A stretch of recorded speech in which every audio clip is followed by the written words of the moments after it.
What's going on, Breaking Brown family? What is going on, everybody? How is everybody doing? Please, please, please, for today's episode, for this evening's episode, please, if you have not done so already, please get your libations, get your chamomile tea, get whatever you need to get yourself through this next hour and a half, 2 hours, and probably 2 hours, because we got something to talk about. So before we do any of that, if you have not liked the show already, please go ahead and like the show. Please go ahead, and if you have not subscribed already to Breaking Brown, what is wrong with you? Please subscribe. Please share, family. Please remember, you can go to patreon.com/ycarnell and donate as well. You can also go to subscribetobrown.com and add your name to my mailing list. I would really appreciate that, just so I have your names. That it does cost you nothing. It's absolutely free. Please do that for me. And if you have subscribed to the newsletter, do me a favor. Go into your contact list and add editor@breakingbrown.com. That's editor@breakingbrown.com. Add that name to add that email address to your contacts, because a lot of you, the newsletters are going to your promotions folder. So always check your promotions folder as well. So, Breaking Brown family, we got something we got to talk about today. We got to take care of it. We don't have a choice. I want to say, as I get started in terms of how to frame this whole thing, one of the things that I want to say is that I think part of our project here, in terms of the Breaking Brown project, part of our project here, if it's not clear to everybody, the project has to be that we take on not only white supremacists, but we take on tools of white supremacy as well, regardless of where they are or where they're from. On this show, we have been critical of everybody from the Congressional Black Caucus to Al Sharpton, to immigrants, to Donald Trump and his budget, which guts Black America. This is not about any particular group. If you are a pawn or a tool of white supremacy or white supremacists, you are caught up in it. Now, we understand what's at the very top. We understand who uses the tools. We got that. We all clear. But nobody gets a pass. There are no passes to be given. So as I say that, what I want to say is, I was looking today and I saw somebody, shout out to the person who sent me, who tweeted it to me. But this is what I saw. For the first time, a black woman will lead the Harvard Crimson. And I guess the expectation was that we were all going to shout hallelujah. Because it sounds like something. Let me get this fam right. It sounds like something, right? It sounds like, wow. Understand what this is. As you look at this, family, please understand, as you look at this, I'm going to put it back up and make it smaller for you. Please understand what you are being told when this makes the New York Times. Please understand why this makes the Times. I want you to understand, because we got to get this all in here together. Somebody said, first black president. You ain't never lied. We're going to get there too. We're going to do all of it. We got time. We're going to be here for a while. Get your libation. I don't care what it is, your chamomile tea or your Hennessy. It don't matter. We are not a place of judgment. It says, writers and editors at the Harvard Crimson have gone on to be presidents: John F. Kennedy, Franklin Delano Roosevelt, tech billionaire Steve Ballmer, the former chief executive of Microsoft, news media bosses Jeff Zucker, the head of CNN, and a number of my colleagues at the New York Times. But what the newspaper had in power, it lacked in diversity. Now Christine E. Guillaume will lead Crimson's 146th Guard, right? So they're telling us that now we have more diversity, but it's not being just celebrated because of diversity. Please understand that. If this had been just a Peruvian or something of that nature, we would not have celebrated that way. If we had had someone from some other place, we would not have celebrated the way we celebrated this. You have to understand why it says black. It says, for the first time, a black woman will lead the Harvard Crimson. Now, when you see that, understand what that means. And like I said, shout out to the person who sent me the text about it. Understand what they're saying. They're saying that this is a sign of progress. And by putting black in there, they're not saying it's just a sign of diversity progress. They're saying this is a sign that black people are progressing. The people, American DOS, who we think of and we call ourselves inaccurately black, they're saying that this is progress for you and your group. But hold on a second. When you read a little bit further, you read this. The person who sent this to me, who tweeted this to me earlier. Born to a Chinese mother and a Haitian father, both physicians, Miss Gilliam, 20, says she took an interest in journalism while growing up in Queens. So what you have here, ladies and gentlemen, is someone who is Haitian and Chinese, who is laying claim to American blackness and everything that American blackness has meant as a celebration of our progress. Now, see, here's the thing. You did not suffer through what happened to us in our lineage. That was not part of your lineage. Yours was Chinese and Haitian. It's not the same thing. But you are saying you are laying claim to the progress when you have not laid claim, and your lineage has not laid claim to the cost. So you get to eat the fruit while we get the cost. Understand what this means. This means that we get to go to jail while you get to go to Harvard. And not only go to Harvard as one of us. You are going to Harvard and being celebrated at Harvard as one of us. You should just call yourself Chinese. Or just say the first immigrant or whatever, if that's the case. I don't know if you are the first immigrant, but the first immigrant, a daughter of immigrants to lead up the Harvard Crimson. You could say that too.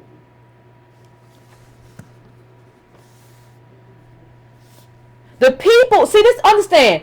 The people, there is not a woman. Please understand this. There is not an American DOS woman who is headed up the Crimson.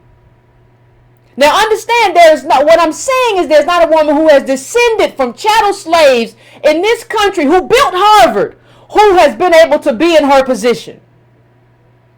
And you have to ask yourself why. You have to ask yourself, why do you need to go and get as the first black woman, a Haitian Chinese person? Why don't you have an American DOS woman who could be able to be in that position? Well, the answer is very clear to me. America never created us to be in that position. So because they didn't give us what's necessary in terms of the debt that is owed to our community, what happens when you don't give us what's owed in terms of that debt, you have to mask that debt with something. You have to mask that with a person who looks like us but ain't us. And that's what this person is. Now, I want you to think about it and you ask yourself, what does this look like? What does this remind me of? Yvette, does this remind y'all of anything when you see her as the first black woman to head up the Crimson, the Harvard Crimson? What does it remind you of? It reminds me of this. First black elected to head Harvard's Law Review, Barack Obama. Barack Obama. How does this not remind you of Obama? And doesn't it, and understand it's the same thing. Understand it's the same thing with a different cover. She's Chinese and Haitian. He was Kenyan and white. It's everything but us. It's masking, like I've said before, this is a masking of our failure in this country. So because you're not willing to pay the debt and make us whole and make us American, what you do is mask over us and just put people who look like us and who share those features, who share features that look like us. You put them in positions. And there's a long game being played here. But what I want to go to, what I want to go to next, I want to play a quick clip from Professor Kevin Brown over at Indiana University, because I want to kind of bring it home in terms of, because people are all going to say this, right? Well, aren't Haitians Aren't Haitians black the same as we black, and we all black, and they come from slaves too, and all of this stuff, and people are going to try to break it down in that way. So I want to play a quick clip, and then I want to come back on the other side. It's a very quick clip, like a minute long, and then talk about it. Once again, historically, if you had one drop of black blood, if any of your ancestors were black going back 5, 6, 7 generations, you were considered to be black. But since 2000, the federal government has changed the definition of what it means to be black. So now if you have parents of a different race, if you have a black-white child, a black-Asian child, they're no longer actually considered black. They fall into sort of a multiracial category or 2 or more races category. Indeed, the other historical thing was that black people could not define their race. Race was a socially ascribed characteristic. Up to 1960, 99.4% of Americans were either black or white. 99.4%. So with the notion that any person with any black blood was black, you could instantly tell a person's race based on their appearance. But now in 2015, we've had substantial immigration from Latin America, substantial immigration from South Asia, substantial immigration from the Middle East, as well as increases in multiracials. So now it's not easy to tell a person's race based on their physical appearance. So once again, historically, if Breaking Brown family, let me say something. What that professor just said right there, I don't know if you understand how powerful it was. What black has meant in this country as a classification, when there were only 2 groups. There were only black people who came from slaves and white people. And some people that came from both, because we were mixing, because rape and everything else, right? And that's what was here. Black people, white people. So it made sense at that time to call yourself black, because there wasn't nobody here but people who come from slaves and white people. Black people, white people. Black people, white people. That made sense. That's when it made sense as a definition. That's what black has meant in this country. What black has meant in this country, ladies and gentlemen, is 400 years of oppression. Let me put up this is the, remember this Ta-Nehisi Coates, the case for reparations article? 250 years of slavery, 90 years of Jim Crow, 60 years of separate but equal, 35 years of state-sanctioned redlining. This is what being a Negro, being a black person in this country has meant. It has not meant melanin. It has not meant being a slave somewhere else. You got to take that up with France or whatever's going on. It has not meant that. Our being black in this country has meant something totally different. And if you do not come from that oppression, you do not get to lay claim to the fruit of that oppression. If you do not come from American oppression, everything I just listed from that Ta-Nehisi Coates article, if you do not come from that, you do not get to go eat the fruits. While American DOS American DOS men get to go to jail. That's not how this is. I don't think we understand that that's not how this works. And I don't think we understand that Harvard doesn't deserve a black person to be at the head of that crimson. And you're going to say, Yvette, why not? Black girl magic? Why not, Yvette? Well, because you haven't been good enough to us. You haven't made us whole. That's the position that you get as descendant of chattel slaves when America finally does right by us, not just in terms of money, but in terms of opportunity, but in terms of opening doors for us. When you do all of that, then you deserve for me to be there and to celebrate me in the page of the New York Times. Right now, what you're doing is putting somebody who's not me in that place to look like me and make everybody think we've arrived when we haven't arrived. And you got a lot of white people reading the papers, and they look at that and they think, oh, that's wonderful. I had somebody in my inbox say the same thing. Well, Yvette, when I saw it, I initially thought this was a wonderful thing until I listened to you. Until I saw your Facebook post. It is not wonderful. It is not good. These people are playing a very long game to our detriment. You can't steal everything.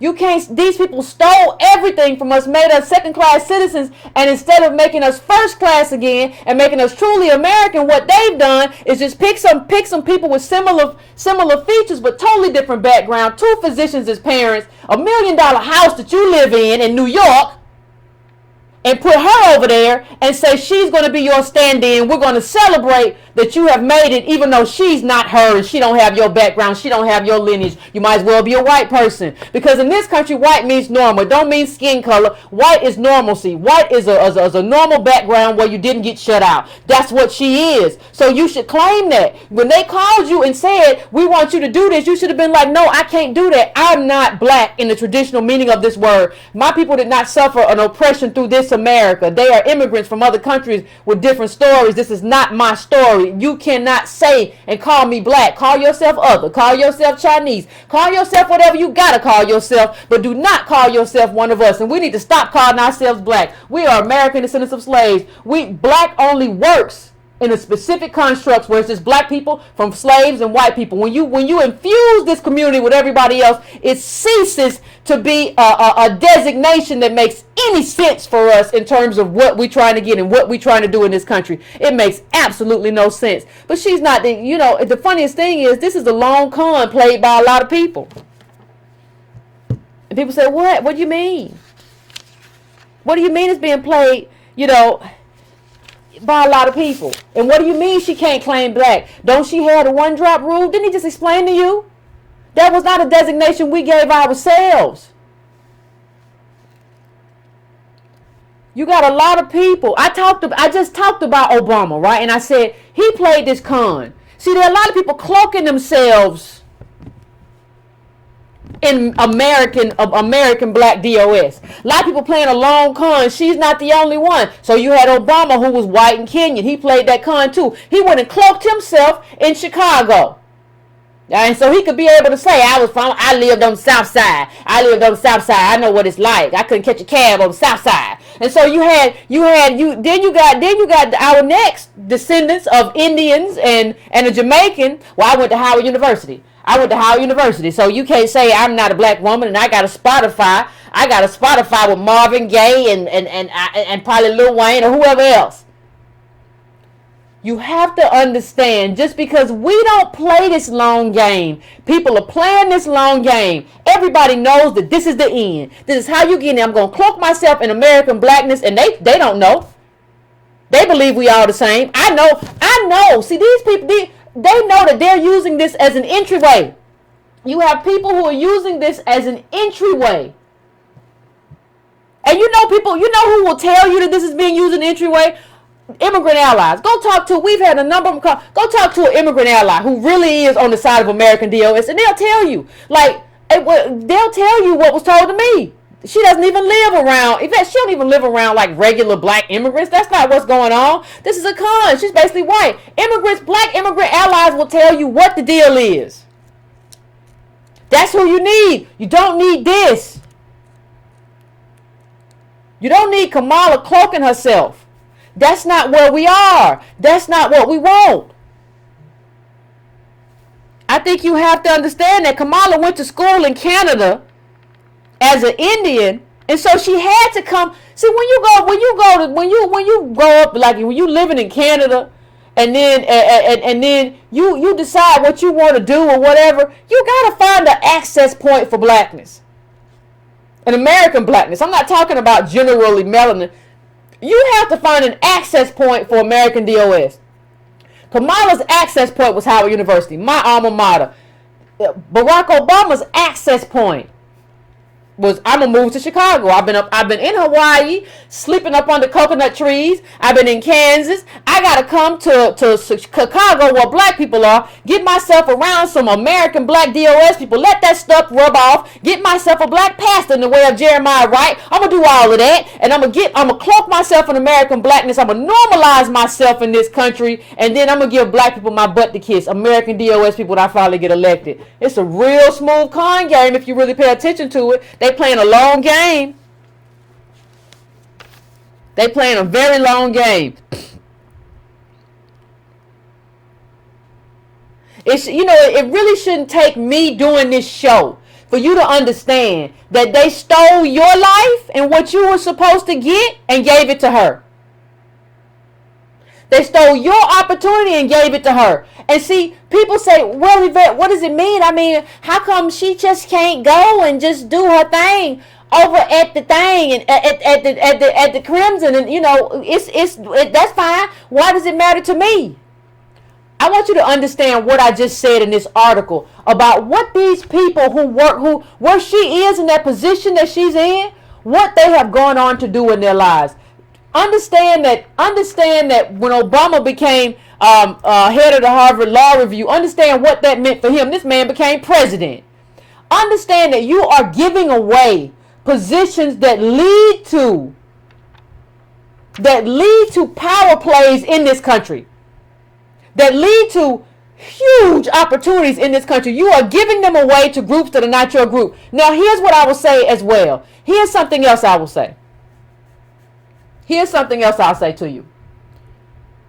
It's not just about who these people become. It's not just about who Barack Obama became as president or who she gets to become from that perch at the Crimson. It's also about something else. It is also about who she's going to be in the room with. Understand that she's going to be the only black face in a room with a room full of white people. She's going to be your representative in a room full of white people. I want you to soak that up. A girl with two physicians as parents, with none of the brokenness that comes, none of the crack epidemic, none of the redlining, none of the hostility that comes with coming from what we come from, coming from slaves. She's going to be your face to white people. She's going to be in that room. The girl with $1 million house who has physicians as parents is going to be your representative to America. No. Let me take it a step further. When you look at the fact that Harvard, where she's going to be, you know, the first lead at the Harvard Crimson, when you look at the fact that it's in Massachusetts, you want to think about, well, how are American DOS doing in Massachusetts? The median net worth of black Bostonians is $8. That's how we doing. That's how we doing. Now you're going to have a girl with $1 million house speaking for your $8 life. Let me say that one more time. The girl with $1 million, the 20-year-old with $1 million house whose parents are both physicians is expected to speak on behalf of your $8 life. How do you think that's going to work out? How do you think she'll be able to give voice to your lineage? And she mentioned in the article, I'm thinking about like Ta-Nehisi Coates. How are you going to do that? And why should you be able to do that?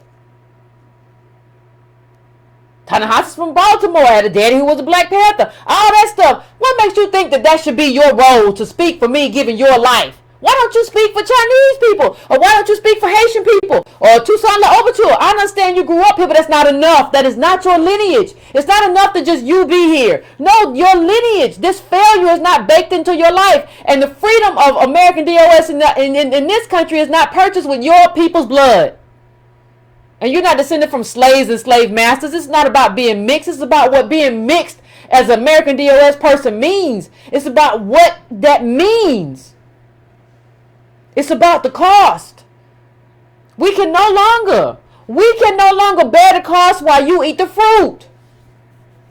We can't go to jail while you go to the Ivy League. That doesn't work. That doesn't work. I don't think we understand how much that doesn't work. And if you think that I'm being silly when I say, like, that's something that happens. Well, Yvette, don't nobody intentionally cloak themselves. This is what? No. Like this. Look at how many times this has been read on Quora. You know, you can ask a question and get an answer. And it says, "How can I get into Harvard as a black immigrant?" And I want you to take a little time. Let's look at this answer together, can we? Now the first part of it, let me scroll up a little bit. Sounds very normal, very sensible, very. What you need to do is to be competitive with the standard, with the standard strong applicant that doesn't have your extras. That would mean a 3.5 or better GPA in high school and 650 or thereabouts in each board score category, plus some extracurricular activities, including a founder leadership role. Well, that's normal, right? But then get to this part. Lastly, you need to weld your black and immigrant background into a compelling life story. If your background includes urban ghetto or some other measure of poverty, that would greatly strengthen your candidacy. What?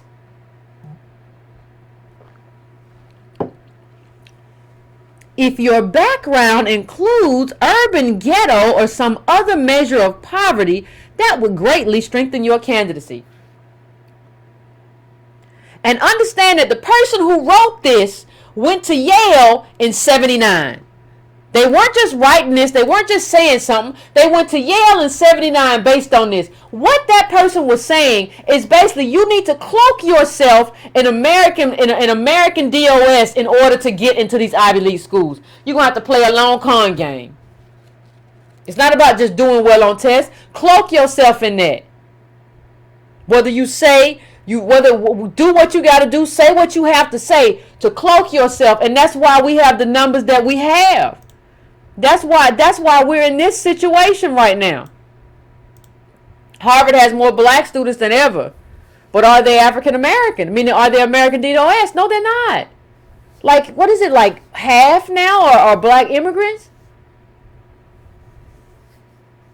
You can't live this life where you have to pay the cost and somebody else eats the fruit. But let's go all the way back. Let's go all the way back to the young lady we're talking about. Let's go all the way back and have the conversation. When you look at when people say well Haitians, she has a Haitian parent and Haitians were, they went through this too. Not here. And I just put this up, but not here. And not only not here, you got a bone to pick with the French. And I've said 1,000 times, I'll support you to the nth degree. But not only that, when you look at what slavery was, it says this is from the Ta-Nehisi Coates article. In 1860, slaves as an asset were worth more than all of America's manufacturing, all of the railroads, all of the productive capacity of the United States put together, the historian David W. Blight has noted. See, that is our specific contribution. You can't bring that contribution from Haiti. You can't bring that contribution from Ghana. You can't bring that contribution from Nigeria. This is our specific contribution. And you can't, all of y'all just can't cover yourselves with Kwame Ture right now. If you're a direct descendant, that's a very different thing. But you can't just cloak yourself in somebody, people be not even from, like, you ain't even from the Caribbean or nothing. Well, I know I'm not from there. I'm actually from Somalia, but I claim him. How? You can't, like, that's another thing. We let people claim all kinds of people because just in a broad category of black immigrant. No, you can't do that. That's not how any of this works. And this is about, let me just say this. Like, part of what happens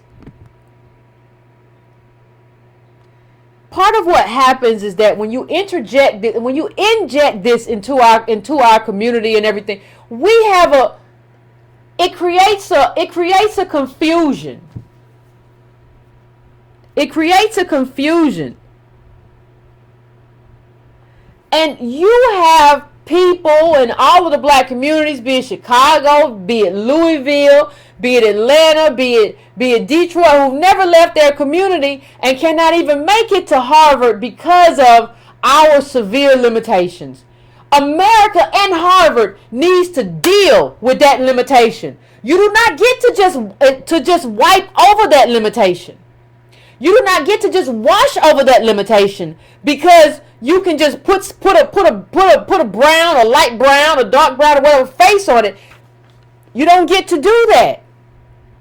You should have to confront the limitation that America has put on American DOS and make that right. Make us whole in every way possible. From our schools falling apart, to us not having wealth, to us not being able to do what we need to do for our kids. I saw this thing online about the kids learning online, and they got online charter schools. I don't know when y'all gonna confront all these little wavy haired. I wear a wave cap tonight. I wear a wave cap to bed Negroes who are pushing all these charter schools, who help open the door for this in the black community and the American DOS community. I don't know when y'all gonna confront them, but that's a story for another show. That's a story for another show. You got people like this girl who had, international, traveled internationally or schooled internationally. Go look up their backgrounds. Don't just trust me to tell you. You can go look it up. It's all out there. How are you supposed to compete with that? How is your kid supposed to compete with that? I don't understand. You have to see what I'm saying, people.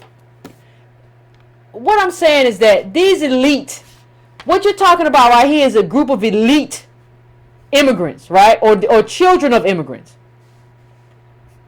that do not carry the brokenness that we carry. That do not carry the brokenness of redlining, chattel slavery, the crack epidemic, mass incarceration. They don't carry any of that in their bloodline. And so what happens is that we're not the same. You are elite and you navigate in a way where you have more in common with the people who oppress me than you have with me. You are an elite immigrant here. 2 physicians as parents, how elite can you get? How elite can you get? I don't think people understand that. And when you look, you got to look at what, when you look up like somebody, but when you look at what she's writing about. So, okay. So, Yvette, well, what do you mean what she's writing about? So, I find this article, and it has, somebody actually, one of the Breaking Brown fam on the Yvette Carnell page pointed this out. This article, and she's on the byline, and you look at it, and if you don't, see, the first thing we got to stop doing is stop looking at stuff on first pass and then moving on. Oh, that's wonderful. So the title of the article is this: in first, for Harvard schools to be led by black women. And when you see that initially, you think, oh, black girl magic. Woo! We got black women, they doing it big out here. Shake it, shimmy, shimmy, shake it, shake it. And you think that's what it is. Like, this is just a story about black women, and these black women must be like me, and they must be American DOS, and they must have come from, this is celebrating their achievement. But then you look up, like, this woman right here, you look her up. Well, first of all, let's go through. Her name is Claudine Gay. Claudine Gay, right? And you look her up, and it shows that one of her cousins, she has a relative who is Roxanne Gay. How many people remember the Roxanne Gay show? Roxanne Gay also had she had 2 Haitian parents. If I'm not mistaken, if I remember correct, 2 Haitian parents who were also elite immigrants. 2 Haitian parents who were elite immigrants. She also had that. If you all don't remember the Roxanne Gay, this is Roxanne Gay, acclaimed writer, whatever, feminist, I don't know, whatever. So these 2 are related. Now, how many of you remember what school Roxanne Gay went to that we talked about? Chat, do y'all remember? Do y'all remember what Roxanne Gay went to school? I'm going to check in the chat and see if anybody remembers what she went to school. These people are cousins. Somebody said, I remember Zuckerberg. You right. The whole family getting put on. Yeah, that's true. No, it wasn't Yale. It wasn't Brown. I'm talking about when she went to boarding school, family. What did she go to boarding school?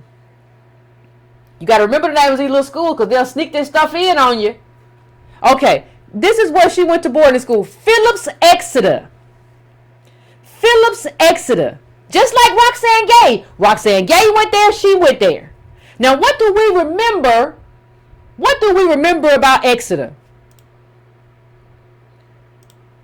It's the most elite school in boarding school in America. Is highly selective and has educated some of the most powerful people in history. Its alumni include state governors, 5 U.S. senators, 5 Olympic athletes, 2 Nobel Prize winners, a U.S. president, and even tech moguls like Facebook founder Mark Zuckerberg and Quora founder Adam D'Angelo. How much does it cost? It costs $46,000 a year to send your child to the boarding school of Exeter. Now understand that this Haitian family had money to send not only Roxanne Gay, had money to send her cousin Claudine to a $46,000 a year school, and you celebrating that as a celebration of blackness. No, y'all white. Y'all white. Just call yourself white. If you got 46 to go on too. Remember, that's just what it is. I don't think we understand that that's what it is. This is a long con game. The con is long. The con is strong.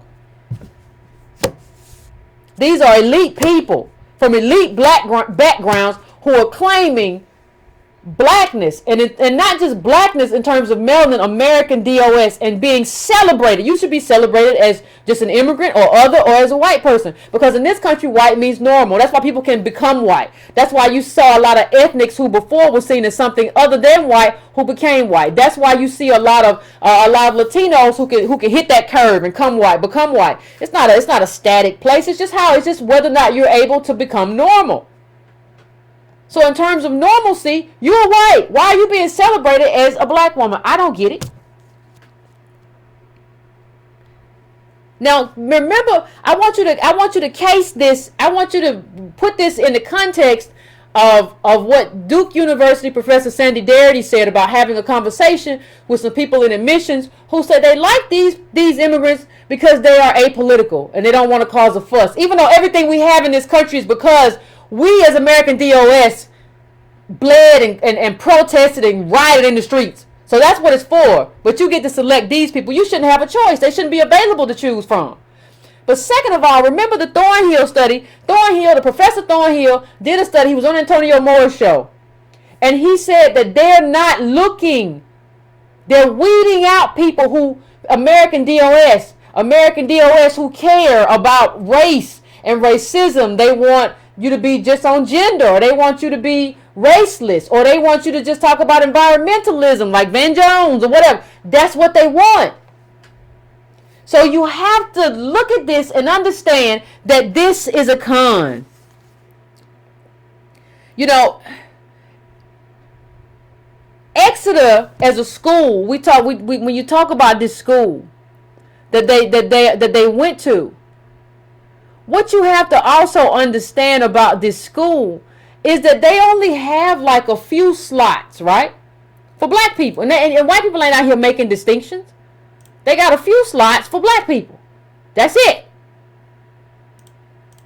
Now, understand the consequence of using those slots. Like you got 2 people in the same family, Roxanne Gay, Claudine Gay, who got to get those slots. So, but they don't want me there, right? I might cause a ruckus. They don't really want American DOS there. Let me call some people who are flush with money. They're from the same elite class as the people, other people who go here just from a different country. Let me slide them in place instead of American DOS. Understand that these people are being used as an alternative to us, so that they don't have to choose us. The only way this really works is if you don't have that alternative. But these people have been you, and so you are elite, but you're getting a slot that's set aside for descendants of slaves, for people who are cast in this country. And you want it too because, you know, if you get us, you're gonna have to give us a scholarship. We ain't got no 46,000. We don't even got 4,600, child. So you're gonna have to get. No, I'll get these people and I'll fill the slot. I'll fill the slot for black. And they'll be able to pay, and it's a whole con.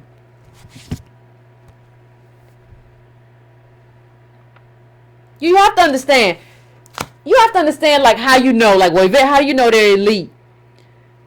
Haiti is the poorest country in the Americas and one of the most disadvantaged in the world. 65% of its population lives under the poverty line. Only 52.9% of the population is literate. It has the highest incidence of HIV/AIDS. So of course I know they're elite. They sending people to elite boarding schools that are something that American DOS and can't afford. Poor white people can't afford. Of course they're elite. They come from the poorest country in the world. They can afford to send more than one member of their family to Exeter, the most elite boarding school in America. This is an elite group. They're white. Because white is normalcy. White is not a color. And for anybody who says, well, Yvette, what do you mean white's not a color? Think about the last time you saw. Think about in your mind. Let's play an experiment, shall we? Story time. I want you to think in your mind of an engineer at Google. An Indian engineer.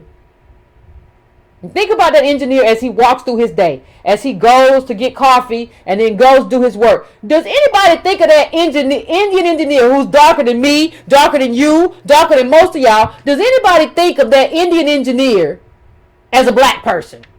Not one person. That's what lets you know it's not about melanin. And if you want to make it about melanin, then every Peruvian, Ecuadorian, dark-skinned Mexican, everybody is your brother in arms. You see how stupid that is? Pakistani person, everybody. This whole thing about it's just about melanin is just the most ridiculous thing that I think I probably ever heard. There's no space for me to become that in Haiti. But you get to come here and not only like cloak yourself in me, but go and take this slot at Exeter. So they don't have to even make a space for me and give me a scholarship to be there and understand by me being there my limitation and have me confront them based on my limitation and based on what America is. You don't have to have that if you put them in that space.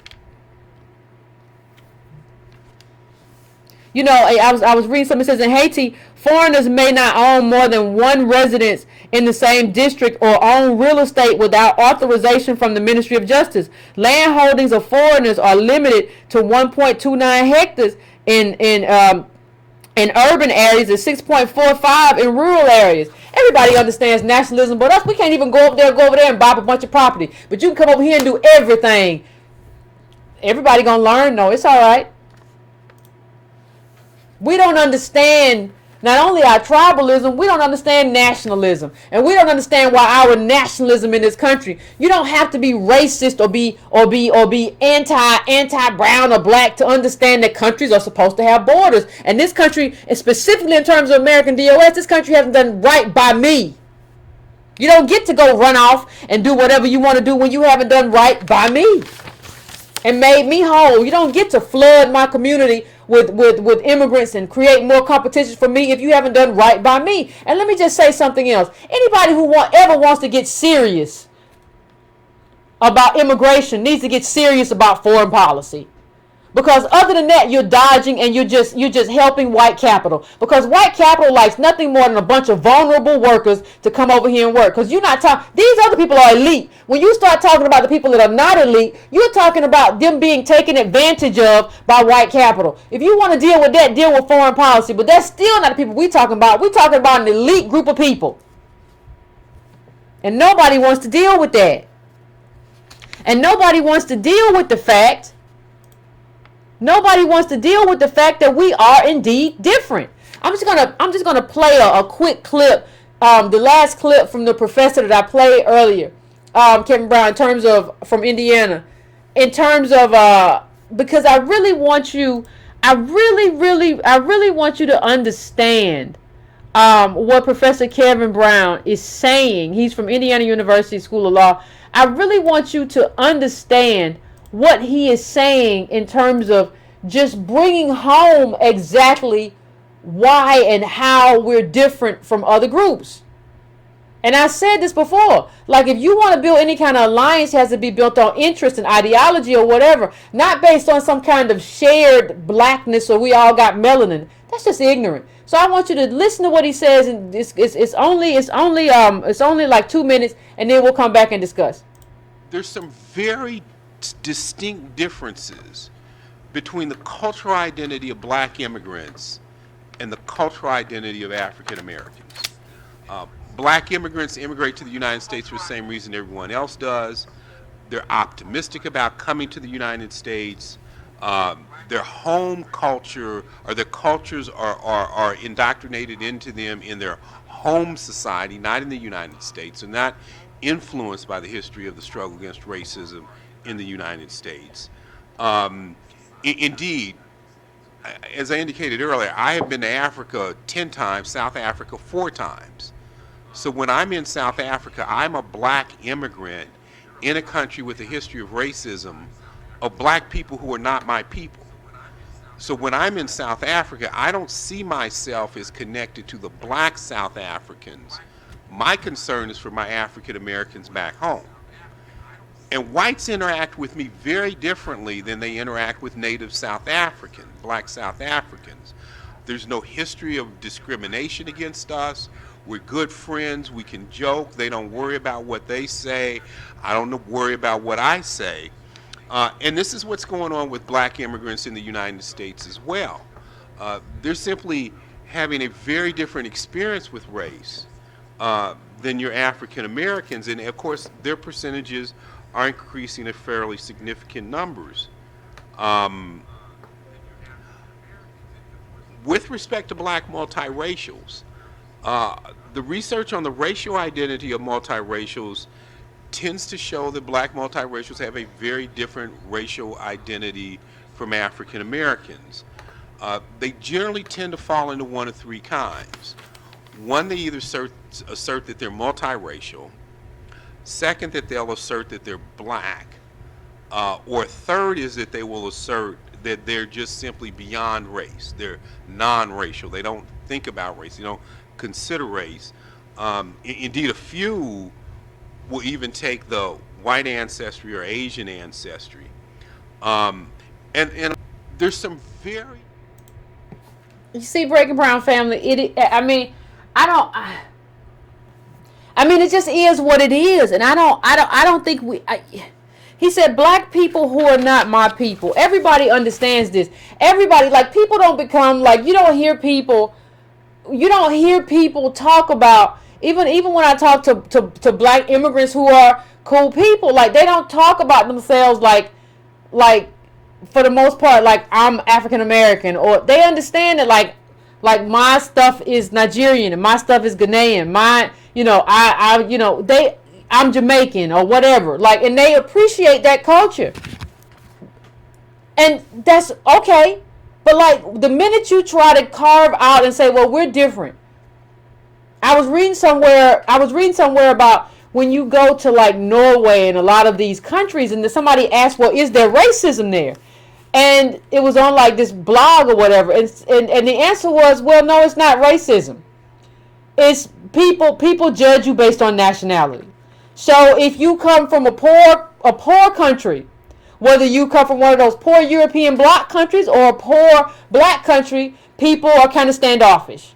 If you are American or if you come from a richer country, people kind of welcome you much more. And I thought that was very important in sort of understanding how the world views, how the world interacts versus how we have been made to believe through Pan-Africanism that the world interacts. The world is really trying to understand you and interpret you through your nationality. And so should we. And we should understand who we are, the cost that we have paid to be here, and really demand that whatever fruit is available, we should really demand more fruit, but whatever fruit is available is for us. You don't get to eat it. And we're so afraid to just like snatch fruit out of somebody's mouth. No, I'll snatch out your mouth while you're right now. Give me that cherry. You don't get to eat it. I don't care. Like but we just can't seem to do it. And like I said, they're making it look like we're doing okay or we're doing good and we're doing great. And let me just say this. Some people don't understand why this is important. I draw it back again to like $8. This is black life. And I want to say this. You have to start, as I hit this curve, you have to understand that the people I'm talking about, you're not American DOS. You're not American black, you're Nigerian or you're Haitian. But then you get you're being looked at as a celebration of being the first black. No, you could be the first immigrant. You could be the first immigrant. You're not the first black. You are the first Haitian or whatever. Or you should be looked at the same way as the first Ecuadorian at that paper. Not the first black. You don't get to come here and access that thing that belongs to us based on lineage, not on melanin. You don't get to do that. So as we turn this curve, what I want to explain is that you're not the first black. You are the first Haitian or whatever. Or you should be looked at the same way as the first Ecuadorian at that paper. Not the first black. You don't get to come here and access that thing that belongs to us based on lineage, not on melanin. You don't get to do that. So as we turn this curve, what I want to explain is that the word black should have evolved the word black should have evolved a long time ago. See, it worked fine when it was just descendants of slaves, black, and white people. Once we got this influx of immigration, it didn't fit anymore. It didn't work no more. It didn't suit us anymore. It didn't do anything anymore. See, it worked fine when it was just descendants of slaves, black, and white people. Once we got this influx of immigration, it didn't fit anymore. It didn't work no more. It didn't suit us anymore. It didn't do anything anymore. And I don't think that we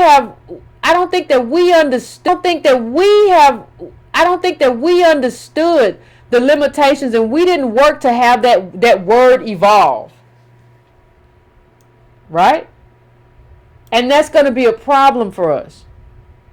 That is a problem for us that we have to correct. And if you ask me, well, Yvette, what does this mean for me? What is this? I don't understand. And we didn't work to have that word evolve. Right? And that's going to be a problem for us. That is a problem for us that we have to correct. And if you ask me, well, Yvette, what does this mean for me? What is this? I don't understand. I don't understand why she can't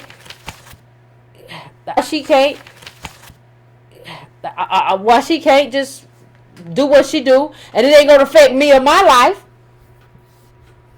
Why she can't just do what she do, and it ain't going to affect me or my life. When I say it, this is bigger. This is bigger than that. I want you to really feel what I'm saying when I say this. They are about to leave us with the slavery. We are about to be left with all the slavery. Thanksgiving just happened. Many of you all enjoyed time with family. I want you to look at your family. I want you to look at the people who were at the table and the people who didn't make it to Thanksgiving dinner. Were there people did you have 2 physicians? Was there a surgeon? Was there a banker, a multi-million-dollar banker? Did somebody there have 2 surgeons as parents or 2 physicians as parents? Don't look at nobody else's life or whatever. No, I'm asking you about your life. I'm asking you about your Thanksgiving. Is that what your life looked like? Did you have Thanksgiving at $1 million house? She did. Did you? I'm telling you that they baking in this failure for you to eat this failure forever. They're going to put these people out here. They're going to use up all the white empathy. White people only have so much empathy, and they're using it up on these migrants at the border. Oh, my God, it's a child in a diaper. Why did baby at the diaper? Jesus, we got to do something. They're using up all the empathy for the migrants but then they telling white people in terms of blackness, look, these black people have arrived. And these white people don't know enough to know. They don't distinguish between us and read down line. Or if they do, they say, well, all these black people, they can do it too. All these immigrants are coming here from Haiti and China. They can do it too. Well, good for her.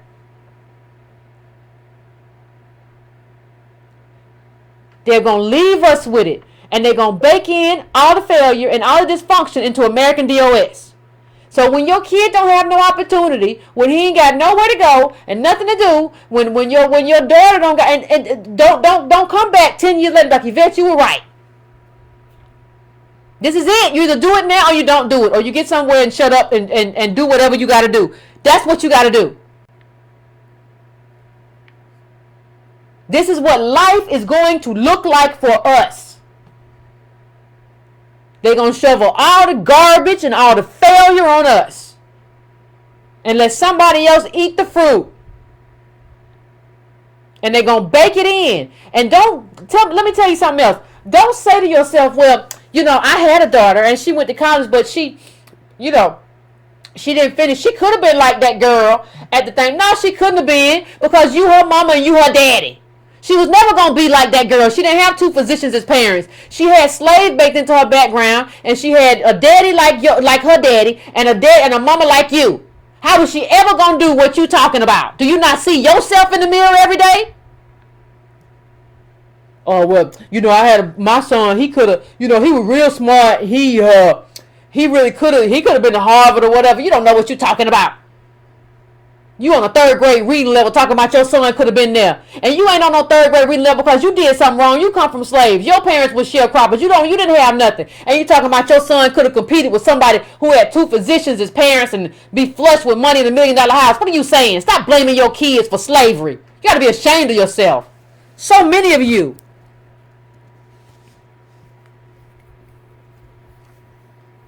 We can't even afford to go to Harvard and deal with the psychological impact. We can't afford to be flying back and forth.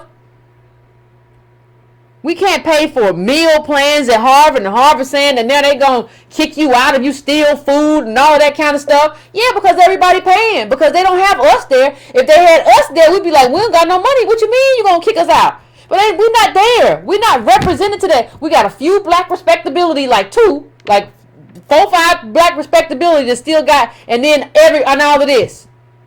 We can't be there. Like people like you and me and people who don't come from like American DOS, middle black family, 1700. We can't be there.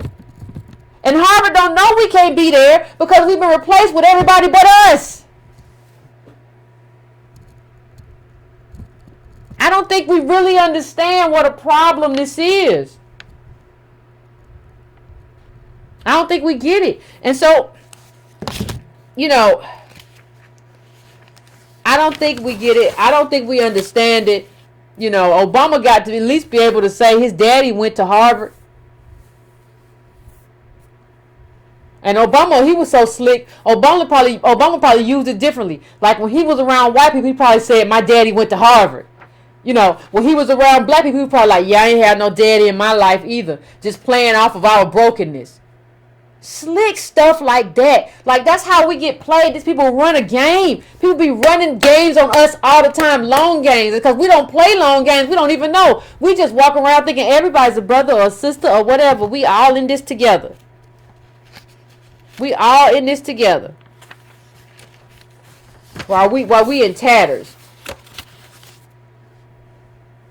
So I'm gonna, Obama wasn't qualified by his grades. That's what the Republicans kept saying and kept bringing up, and we never did see those grades, did we? Legacy. So give me a moment, Breaking Brown family, as usual, and I'm gonna set the phones up, and I want to hear what you all have to say. We call out all white supremacists and pawns and tools of white supremacy as well, and schemes of white supremacy as well. We give nobody any quarters. We don't care who you are. We don't care whether you're a member of the CBC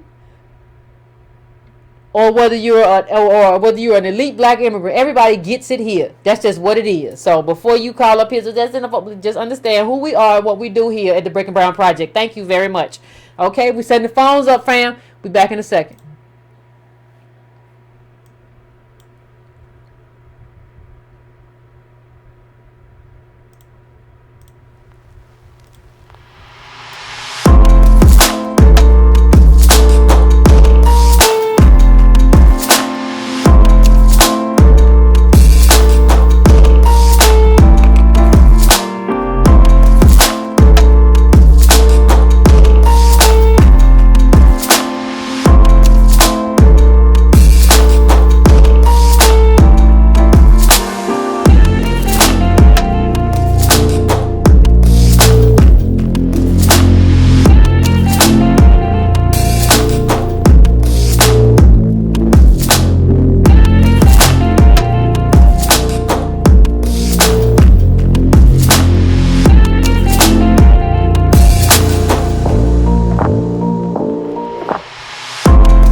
we are back and ready to take calls, ready to get it in. So family, let's have the conversation. But before I do that to the general public, y'all already know who it is. What's going on, 310? Yeah, what's up, Yvette? What's up? I appreciate you having this show. This is a powerful. Hello? Yeah, I'm here. Yeah. I'll just make sure you hear me. So essentially, it's a trip because we talked about this earlier today with the Chinese-Haitian girl, and I've made my feelings very clear about Kamala Harris being Indian Jamaican, grounded in being Indian. But I think when we look at this thing, I want to get kind of personal today, more personal than normal, because we presume everybody has a lens. But I think if you're in the South, in a place that's been relatively quarantined off to this new immigrant kind of population, you don't really understand what's going on. Like if you're in California and you went to a UCLA, something's missing with Black Americans. And I think that something is we don't really understand the way relationships are supposed to be an exchange. I say that. We think friendships are just like, because I think some of this comes back to just not having intergenerational transfers. Okay.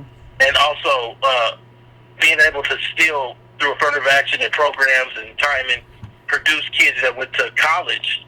We don't understand how important and how necessary those are in a highly competitive, wealth-driven, first world nation. So it's not just about being a friend with a Haitian from work just for that fact. It's like, what is our exchange here? Because I'm already giving you a lot by letting you be part of my Black American culture. What do I mean? When we look at this thing, we don't view the Haitians like the Hondurans. We view them as the culture as a whole views them through the lens of being like African American, the way that we're viewed. That is a hell of a different position to be in terms of your social acceptance by the society. And I don't think we get anything back in exchange. And so what I see right now is we don't understand the obligation of social relationship, mother to father, mother to child, friend to friend, sister to brother, because it's all wealthless. And because it's wealthless, what happens is everybody else knows there's supposed to be something given back and forth, and they just play the long time. And I bring this to you because we can't deal with this without really understanding that the middle Black family worth $1,700 without the family car, depreciating assets. Black Americans own less than 1% of the land, but talk all this entrepreneurship. But when you open their entrepreneurship up, they don't even have imagination. Next time somebody tells you they want to start a business, ask them what type of business. 9 times out of 10, ain't gonna be no imagination. It's gonna be some hair or some fitness or some. Tell them, why didn't you just start selling bananas or peanuts or something? Ask them. Soybeans. Is there a limitation you have? Yeah, there's a limitation. You don't own no land. So you just got to say you're a business person with no business. Then we got more Black males incarcerated than all women on the planet, and we talking about, come on. Do you look, when this many Black men are incarcerated, it guts everything as far as social relationships. So, the reason men pay for dates is because they have more privilege and more advantage. They get more inheritance. But what happens when they just go to prison more than everybody else ever in the history of the world? But you still want a traditional life. It's collapse. That's what we got. We got collapse. That's what you saw on your Thanksgiving for some of y'all. That's why y'all was arguing. That's why you didn't get to be home on Thanksgiving because there was too much frustration in the house. That's why you had to Uber at night on Thanksgiving night. That's why you had to be at Walmart on Thanksgiving night. This woman didn't have to deal with that. This woman with a Chinese mama didn't have to deal with that. We get all mad about Byron, whether you're right or not, about having a white wife. But we don't worry about whether people got a Chinese mama. Come on. We don't worry about whether somebody got a white mama like Obama and what that means for how they see the lens. Because one thing that I picked up from Byron was he saw the world through his Black mama. Go watch my interview with one of the Black billionaires in America. His visual lens for American life was through his Black mama that was a secretary doing film in the 70s that propelled and positioned him. How do you think this woman sees the world? Her mama Chinese. How do you think Kamala see the world? Her mama Indian. Obama saw the world. His mama was white and his grandmama was white and less than $400,000. Who do you think he has obligations to? I'm saying this to you now as I get personal. I don't do this too often, but I'm going to get a little deeper than normal. My parents had me at 16. And really, my mama's birthday was 4 days before mine. Mine was on the 9th, she was on the 5th. So she was like 17 by 4 days. But really just 16. They was never together. Both their parents were never together with the person that they had the child with. 2 generations broken family line. Come from a descendancy of slavery. You know when I felt that most? When it was time to transition into adult American life. So I went to UCLA. I don't know where everybody in the chat went to school, but UCLA is considered it's one of the top 10 world institutions in the world, and it's considered one of the top public schools in the nation, hands down, as of the most recent ranking. I'm saying this to you to say, I am the idea that you have that if you just change something about your child, they could have got there too. When they get there, they don't have the tools. When they get there, as Yvette was saying, because their parents are you, they are limited. And the government now no longer has to recognize that limitation.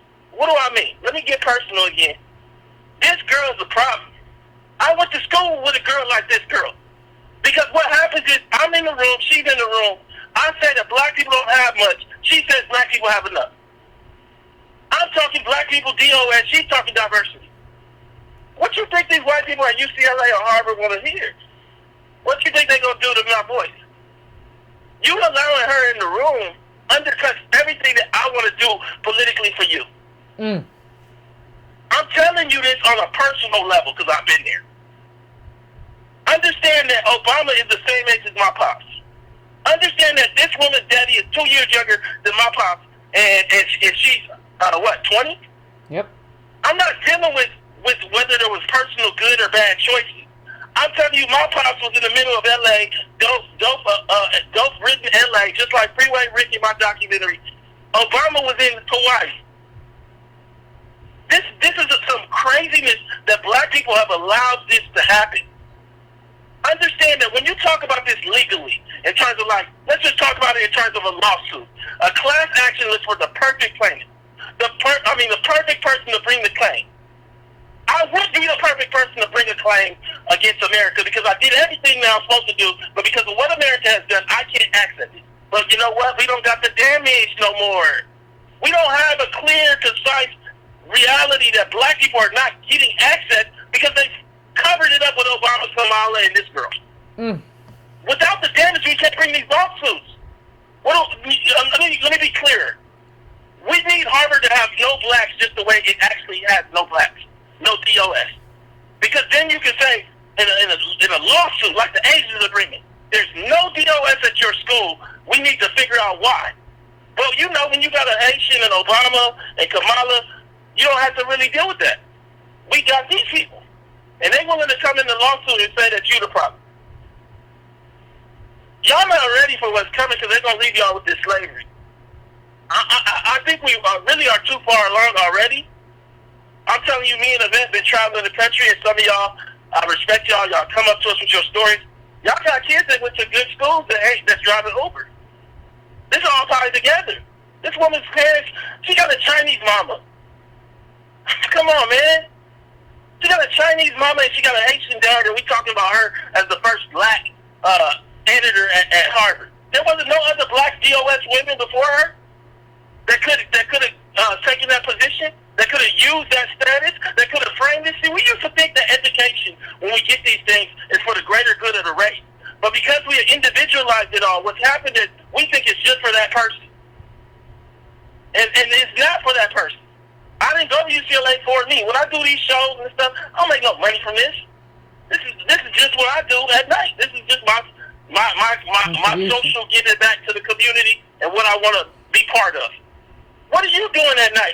Other than what are you doing in your daily life to challenge the narrative? The last thing I'm gonna say is we got to understand. They showed that these immigrants of Caribbean and Nigeria, I think they make up 10%, something around that, of our population. but they're 40% of the Ivy League black population. If you add in the biracial, the people that have a white dad and a black mom, or a black dad and a white mom, that's like 70%. So DOS blacks that have 4 grandparents that are DOS are basically not getting into Harvard. And when you get there, don't nobody want to hear from you. You better get right, because we got other black people going to say that being black ain't that hard. See, I'm coming to you today just to tell you again, my personal story, whether you want to understand it or not, is the middle of black America. The data supports me. I don't know what life you've lived where your grandmama was really, really nice to you and let you be part of her little win, being an older boomer or something like that. But generally speaking, black people are living the life that I lived. And my story needs to be the middle of black America for me to be able to do black politics for you. But right now, she in the New Yorker.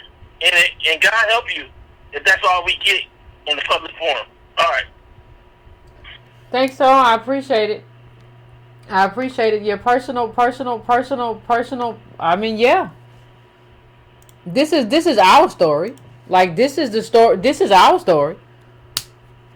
You can't have nobody claiming black that in terms of what black means in this country, in terms of American DOS, who doesn't have this story in their background. This is our story. You can't have nobody that don't have this. Like, I don't think we really understand. Like, this has to be your story too. You have to have that. Now, if you have that brokenness, that's why we don't have an American DOS black woman, an American DOS woman who got that position. That's why. She couldn't get there. How? So I'm going to try to get through a few calls. I'm going to 314 now. 314, what's your name? Where you calling from? What's on your mind? Hey, Yvette.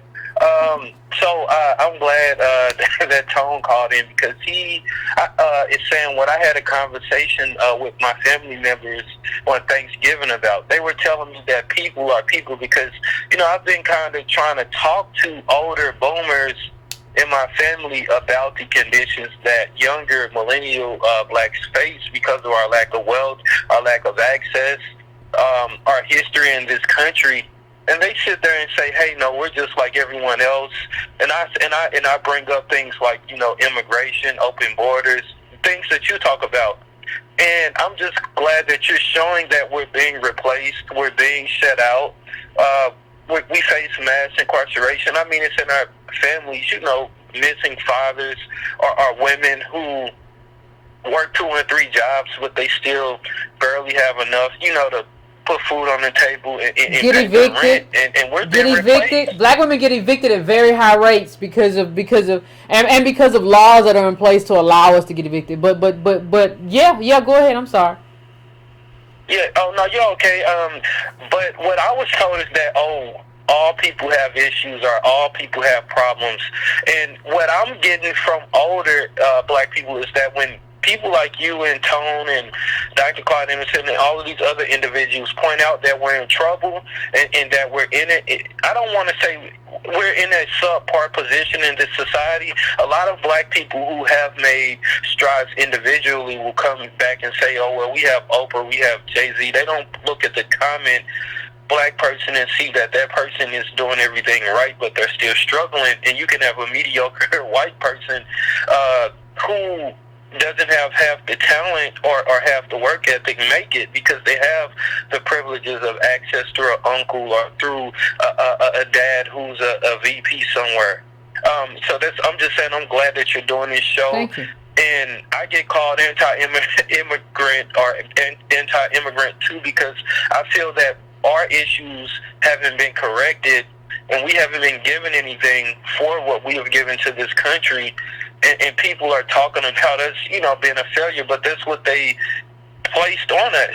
Then that's all I want to say is that I really like what you're talking about tonight. And that this failure is still with us. Yeah, they're going nowhere. One question for you. One last question for you. How do you get black people to talk about our failure without feeling bad or I guess are feeling like you're saying that we're inferior because we were shut out? So and that's all I want to know. How do you get us to talk about that without people shutting down and saying, "Oh, here's the thing. there's a way to talk about it. Like you can talk about it, and you can talk about how the deficiencies are born from slavery. But what happens is that you still have a too large a group of people who just don't want to hear it. And like, I don't even deal with that group. The only thing I would say is just like, they're gonna live it, right? And when they come back to you and say like, I need bail money, or I just got laid off, or whatever, you have to tell them, well, you're American DOS. That's to be expected. That's what I told you last Thanksgiving. Like, that's what you have to say. And I think, see, we always try to make them feel good. Well, don't worry about it. It's going to be all right. And come here and give me a hug. No, I told you that. But you didn't want to talk about race when I talked about race collectively. But now you want to talk about race when it hits you in the back of the butt, like, individually. Well, I don't talk about race individually. So if you're talking about me and talking about race individually, if you were one of the people that I spoke to and you didn't want to talk about race collectively, then I don't want to talk about it individually. I don't care whether you need $5 for gas. I don't care what your problem is. When I want to talk to you about it and say, let's do something together, and now you out here, what, we can't talk about that right now. That's not the point. Right now, my car broke down on 285. Well, I don't know. Like you said, we can all do what, you said it's magic, and I don't know what to tell you about all of what you're talking about right now. Like, I don't, because that's what they like to do. They like to come back and be like, we ain't got no time to talk about what we talked about on Thanksgiving. Right now, they gonna tow my car. Oh, they done told well, yeah, because you got laid off because this is the American DOS life that you're living, and you come from slaves, and don't nobody care, and we're in a right to work state and all that. And I tried to tell you that over Thanksgiving, and you told me about Oprah, and you told me about Diddy. So go watch some videos, go to their Instagram. Maybe you'll feel the magic in you. I don't know, but I think we have to start letting these people feel it. Like, you gonna have to feel it. You can't see what people like to do, friend. Let me just tell you. People like to come to people like me and you after they fail and not talk about any of the race that really was built into this failure. You just want me to fix it. You just want me to help you fix it so you can go on talking about Creflo Dollar and all this other stuff. Well, no. I'm going to let you feel it. I want you to feel all that heat. You finna be lit up. You finna be lit on fire. I want you to feel it all because you need to feel it. Black people are fighting hard for immigrants to come here and take our place. That is what is getting me so confused. Yeah, because we don't understand tribe, and we don't understand everybody's being tribal right now. You go around the world, read all the newspapers around the world right now. Everybody's tribal because people feel like, resources are shrinking, and all these capitalists have created, and all these imperialists and all these people who want to do adventures abroad have created chaos in these different parts of the world. That's why I said if you want to fix that, you have to deal with that from a foreign policy perspective. Now, if you want to talk foreign policy, I'm right there with you. But if you want to just flood our community with people who are vulnerable, who are going to get paid less and not have any rights, I'm not here for that, and you shouldn't be either. And if you are, then God bless you. Good night. It's not going to be a long time. You're going to have a really bad time in this life. Yeah. That's all I can say. And one last thing, we feel that we can survive any type of conditions. With the immigrants, they're not white, so they should just come here. And I'll let you go. Thank you, appreciate you, caller. Appreciate you for calling in. As always, I appreciate it. I'm going to 20253 because I got two 202s. 20253, what's going on? What's going on, Alexander? Oh my God, Yvette, you don't want to let the Chinese girl be us, the Chinese-Haitian? I think she needs to call us the Chinese. Oh my God, man.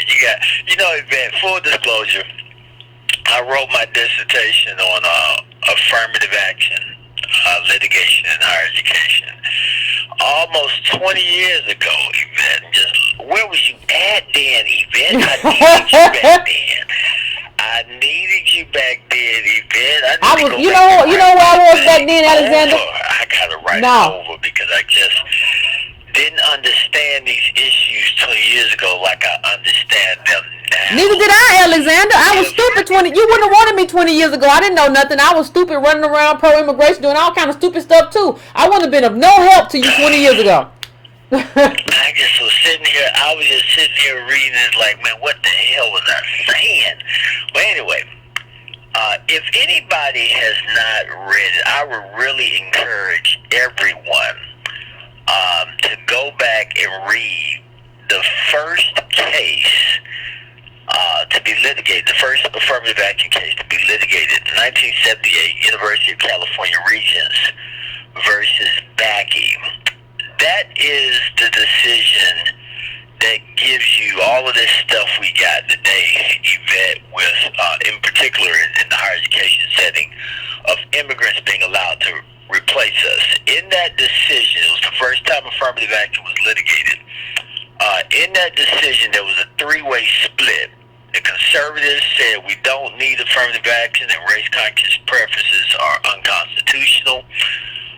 The liberals, four of the liberals on the court, said we need affirmative action for remediation. And then one guy, he sided partially with the four liberals, Justice Lewis F. Powell, but he posited what we now have as the diversity rationale, that universities need race-conscious admission policies for diversity reasons. And so that's how we got it. But if you go back and look at that decision, I would pay very close attention to Thurgood Marshall's dissent in that decision. His partial concurrence and partial dissent. Because Yvette, ironically, he lays out much of what you say here for his remediation argument. He, starts by saying black people were dragged to this country in chains, and policies like affirmative action are needed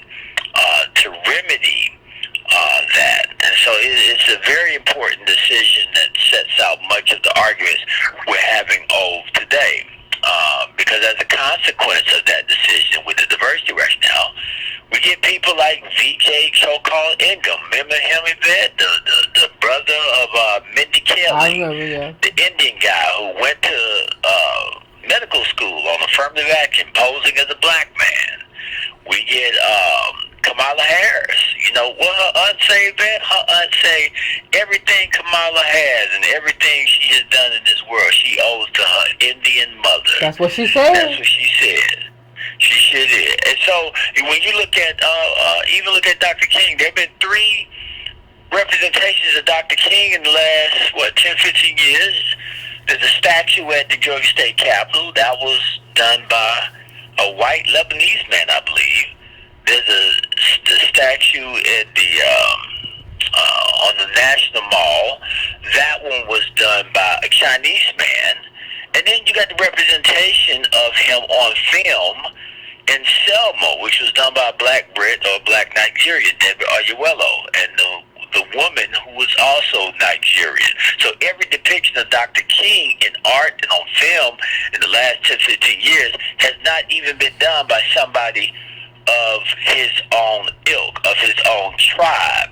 I was telling Yvette about going down to the hospital with my cousin, and I was blown away in Atlanta, in a poor black neighborhood, how every doctor in there is Nigerian, African, all the nurses, the radiologists, all these people were black immigrants in a poor DOS community. And here you have all these people who are making a living. That just blew me away in my home city. And so you see, what all this tells us is that we are being replaced. We are being replaced in more than one way. This is why I have been arguing that we really, I would really want to start a movement to get those census categories reframed. I'm with Trump on that, having to declare your immigration status on the census form. But I will go further than that. I think we need to really change the nomenclature. We got to get out of this. Black is a term that no longer suits us. DOS is what accurately describes us. And so we need to get to the point where we can put that on. Now, something else I want to say is that I was really disappointed in Michelle Obama. And I thought, Yvette, What you thought? That maybe I'm just ignorant of it. I thought because I'm looking at this as it relates to my wife and being married to a DOS woman. who is a descendant of the Georgetown slaves.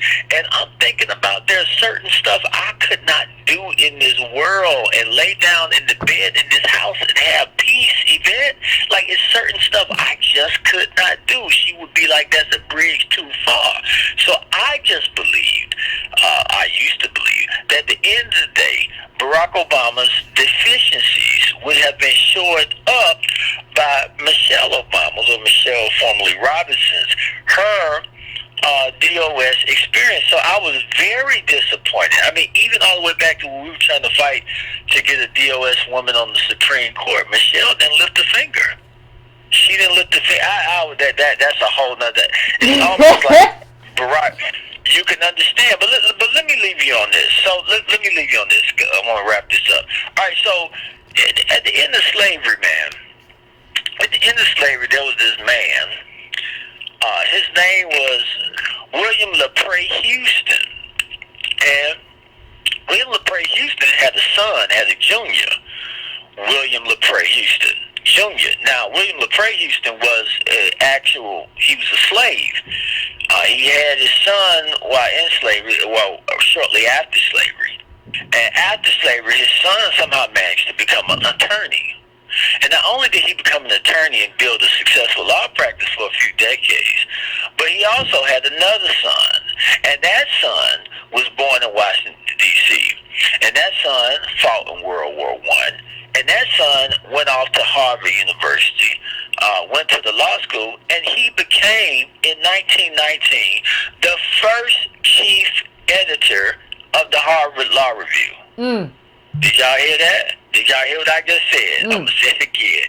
He went to Harvard University and in 1919 became the first DOS, or black, it would have been back then, chief editor of the Law Review. Is anybody sirens going off right now? Is anybody going sirens off right now? Because Yvette, who was we told was the first black chief editor of the Law Review? Your boy. Barack Obama. We were told in 1991 that Barack Obama. So how in the world does the narrative of Barack Obama replace Charles Hamilton Houston, who later went on to become the first the famous dean of Howard University School of Law, who actually taught Thurgood Marshall? He was the first chief editor of the Law Review, but all of that was replaced by the narrative of Barack Obama. Now, I want y'all to get that, because that is a very serious thing. And let me say this, Charles Hamilton Houston, for his participation on the Harvard Law Review, did not get anywhere near the opportunity that Barack Obama did. Barack Obama goes off to become a U.S. Senator and then becomes president. Charles Hamilton Houston goes on to train black lawyers and led a plethora of desegregation cases and trained Thurgood Marshall on that era of black civil rights attorneys. So I just wanted to throw that out, because that narrative has been pushed so many times. So Barack Obama's rise replaced two people. He replaced Charles Hamilton Houston and Jeremiah Wright. But let me say this, Alexander. One of the things, and I'm gonna say this to you. What we have to do, like you just said about Michelle Obama. Like, I thought that she was a black woman, and I thought that, like, she was like my wife or whatever. One of the things that we're going to have to stop doing as American DOS, we got to stop projecting. Like, we got to stop projecting, like, what our spouses or the black people that we know, or the black people, the kind of American DOS people that we are. We have this expectation, and these people ain't shown no fruit or no indication that they are those kinds of American DOS Negroes. And I think that's the lesson of Michelle Obama that you just brought up. No, I absolutely agree. I was so naive on that. I told my wife, I guess I had thought she was representative of most. But no, you're absolutely correct. But it's just real sad. So I think the one thing we're going to need to do is that we're going to need to start publicly going after Members of the Congressional Black Caucus and our black elected officials who are putting DACA at the top of their political plate. That's going to have to get dealt with in a real confrontational way, similar to what y'all did with the lady with the hookworms, because I believe they are going to continuously speed us on to our annihilation by promoting black immigrants over their own constituents. So I'll leave you guys on that. I'm sorry I'm a little tired this evening, but I just wanted to call in. This is a good show. And that damn tone, man, oh my God. That tone, that damn testimony he gave, man, that's right up my alley. I mean, a lot of what he was saying, and at some point I'll share with y'all my personal narrative, but that was real powerful. That really spoke to me, so I'm glad he called in. I'll chat with you guys later. All right, appreciate it as always, Alexander. As always, I appreciate you calling in. As always, everybody know Alexander, a friend of the show, and he always drops the knowledge, and we sure do appreciate it. We going now. I'm going now to 650. 650. What's your name? Where you calling from? What's on your mind? Yvette. Yes. Wow. I got through. I'm a relatively new Breaking Brown. I want to thank you so much for what you're doing. Thank you. We need this. I just wanted to say a few things. Okay. Most of the time, they know what they're doing. They know this is a scam. It's a purposeful scam because they're not saying African American on occasion. These occasions where they're bringing in these immigrants, these African immigrants or similar immigrants, they make a point of saying black. That's pretty much the only time they make that point. The rest of the time they'll stick with African Americans. So they know what they're doing. It's on purpose. And you were mentioning Obama. I mean, they did the same thing with Obama because when he was on Ebony magazine, I remember that cover with the glasses, the shades, and all that, and the cover said "Black Cool." I remember that cover. They knew what they were doing. And I'm lucky. I'm a physician. I'm African American descendant of slaves from my father's side, but my mom is from the Caribbean, and I never thought about it. It didn't come up until I got into medical school because out of a class of 100, how many? They usually made a point of saying about 10 people out of a class of 100 were black. How many were immigrant-based? How many? Over half. Woo. Over half. So, this is really important. That's why I want to thank you so much for what you're doing because education is everything. Education, and that's why, the American educational system, this is especially an attack point for college, That's the prime point. That's the main way that we African Americans can bring ourselves up poverty. That's the main way we're supposed to do it. That's supposed to be the bootstrap. Supposed to be, yeah. They know what they're doing. And like Reverend King said, is basically they're telling us to bring ourselves up by our bootstraps, but they're not giving us any boots. I agree, Carl. I appreciate you. I appreciate you calling in. Yeah, I mean, I think over half. Like, what'd he say? That's what you see now. But when you had Alexander talk about all the staff that was not American DOS, and when you hear him talk, you got to think back to the program where they decided that they were going to bring in a whole bunch of Haitian nurses, as opposed to educating American DOS women to become nurses. Like, nothing happens in a vacuum.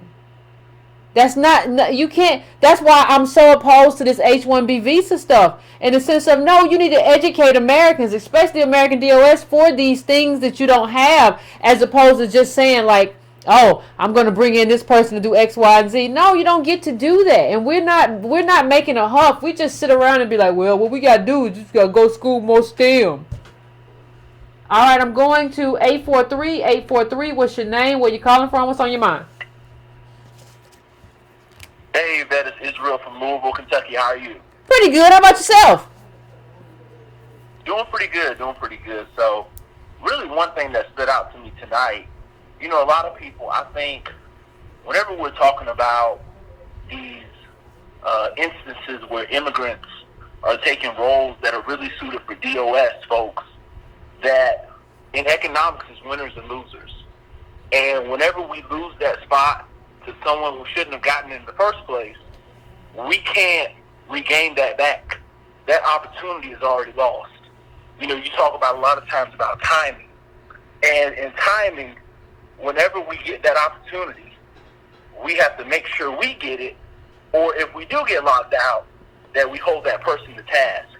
And a lot of times we let these people slide because we don't want to put another person that looks black or is trying to assume a black life, we don't want to put them down. But that's not how other groups are playing. Like you said, we're the only people that aren't practicing tribalism. And before we realize it, it's like 11:50. And once it hits midnight, it's game over. So that's the one point and we don't realize it's 11:59. It's 11:59. That's it. For accepting my call. Thank you. I appreciate you, caller. But nobody really understands that it's 11:59, dude. Like we don't have like the how quickly. Like nobody. I don't think other than like Antonio and I don't think anybody has really discussed how quick, how many immigrants, black immigrants, were brought in from like late 1970s, early 1980s to now, and like what that looks like in terms of like, hey, this is it. Like this is where we kind of have a demarcation point and try to figure ourselves out as a tribe and figure other groups out too, and decide who we want to be, where we want to go, and how we want to do it. That's what we got to do. I don't think we understand, like, you got to, and see, we don't even want to say, like, we come from slavery, and they locked out the people that came from slavery. That's what we are. We want to be like, no, my past didn't begin from slavery. I go back. You go back where? You go back where? Where you go back to? The most consequential thing in your life, the thing that determines, the thing that you can draw a line to that determines your economic positionality and everything that's going on in your life right now is slavery. I don't know where you think your history goes back to before slavery, but I don't see it, and you can't even name it. You don't know nobody over where you supposed to come from. You just guessing because you want to feel good and make your self-esteem all right. That's not good enough anymore. I'm going to 202. What's your name? Where you calling from? What's on your mind? Hey, how you doing? Pretty good. How about yourself? I'm calling from Maryland. All right. Well, thank you. Yes. I just had a quick few questions. So, and I honestly wanted to ask so long. So you say African American on the term black. It's a new study that's coming out with tribes. Even the Webster 28 dictionary, if you type in America, it says Aboriginal or copper color were the first descendants here before anybody got over here. And Martin Luther King backed that up. He said, we were here before the Pilgrims. I mean, exile my own land. Well, you can't exile your own land if you ain't from here. And there's many other tribes, like Choctaw tribe. If your fathers are listening, they can Google it. God. You click image, they don't even have to read. All right. Let me tell you something. I'm not gonna do this whole Moors thing with y'all. Like, even if there were a few Negroes here before the boats that brought the overwhelming majority of us here, it is disrespectful to talk about or to have a conversation and pretend as if chattel slavery, American chattel slavery, didn't happen, and that's not where the overwhelming majority of us descend from. I know some of you are children, and you think like children sometimes. You just want to make yourself feel good. I heard King say, listen, we have enough data. We have enough information on chattel slavery and everything that came from it to thoroughly understand it. Please don't call here anymore with this more stuff or no more stuff, no sovereign citizen stuff. All these cults that y'all are creating, please don't call here with your cultish thing. That's a childlike thought. It's a childlike thing to try to paint over to try to cover over the Middle Passage and slavery by the fact that I read that some black people were here early or some African people were here early. That does not erase over what slavery was and how many of us, and then nearly all of us, came from that. Stop fixating on something that is very, very small and infinitesimal in terms of what it is and what it represents. That is a childlike behavior in your head. What are you doing with your life? I'm so tired of these people online. We was here first. Well, if you were here first, we don't need no reparations. We don't need anything because we was here first. Go make it happen, big man. You got some money on you? Go make it happen then.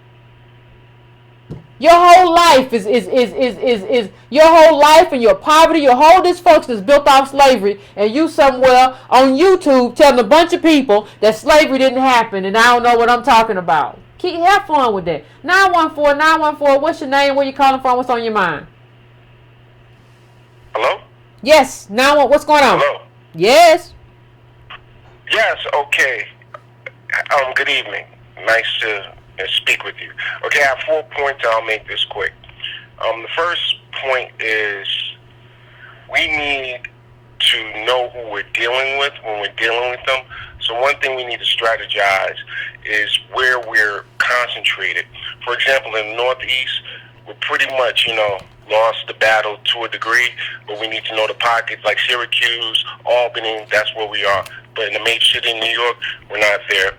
Second point, we need to know these last names. We need to pick up on features, and we need to know how to distinguish between them and us immediately, on site, in writing, and face to face. And the last point is we need to cut off the fence riders, DOS, who fight against you. And I've had this discussion with immigrants, and they're more receptive to the conversation than my own people. And for those people, you need to learn how to cut them off or cut them short. And that's it. Have a good evening. Thank you. I appreciate the call. Like I want to be clear on one thing. Black immigrants as a group are not like an enemy to me. I don't need to look at your features, but I think we do need to. I think what the caller is saying is like we do need to understand tribes and differentiating of tribes. And I do think when I talk to black immigrants, they do understand that, like, yeah, I understand that you're not me and you're not me, and maybe we can come together and do some stuff. But I understand I understand the difference. I understand who I am versus who you are. I can't get my group though to understand that difference exists. I don't think. It's like I said, you can have any kind of alliance that you want to have, but it's not based on melanin. It's based on interest. It's based on ideology. We can have all kinds of ties that bind, but melanin is not a tie that bind. I don't know who told us that, who made us believe that to be true, but it's just not. And I think we have to have an understanding. I think we have to start having the conversation, understanding. But the first part of that conversation is understanding that we're American DOS. And this is a group apart from, and that's just not a different group like we all got here from other places. This is the guts and we are the guts and bones of this country, and we get to eat that fruit, and you don't get to eat that fruit. Like, so you get to claim not black, you get to claim what all other immigrant groups claim. Like you get to, like they claim, when somebody claims Cambodian, nobody says they have some complexion. When somebody claims Ecuadorian or Peruvian or Honduran, nobody says, well, they have melanin, they're like you, they're the same as you. No, you get to be these other groups too. Like these other groups, not the same as me. You don't get to be my group. That's just what it is. It's so common sense.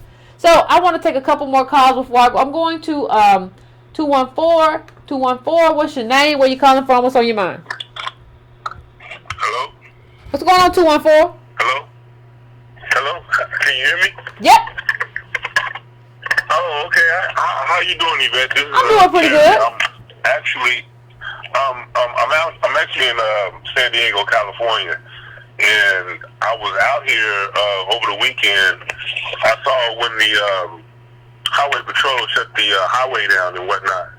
But it's real out here. These people are trying to get over here for real. And as far as us, we're like pretty much non-existent in all the businesses I go to. You don't see nobody black.